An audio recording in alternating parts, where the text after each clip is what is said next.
बिस्मिल्लाहिर्रहमानिर्रहीम। अस्सलामु अलैकुम वरहमतुल्लाहि वबरकातुहू। आज हम एक और वजीफ़े के साथ आपकी खिदमत में हाजिर हैं। नज़र की कमज़ोरी को दूर करने का वजीफ़ा। अशहदु अन्ना मुहम्मदर रसूलुल्लाह।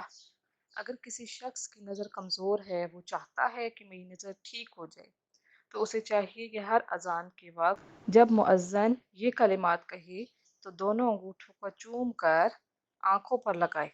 ऐसा करने से चंद दिन में फ़र्क महसूस होगा इंशाअल्लाह। ये अमल सिद्के दिल से करना है। मज़ीद वज़ाइफ के लिए हमारे चैनल को विज़िट करना मत भूलिएगा और जाते जाते हमारे चैनल को सब्सक्राइब कर दीजिए। अल्लाह पाक हम सबको इन वज़ाइफ पर अमल करने की तौफ़ीक अता फ़रमाए। हमें अपनी दुआओं में याद रखिएगा। अल्लाह हाफ़िज़।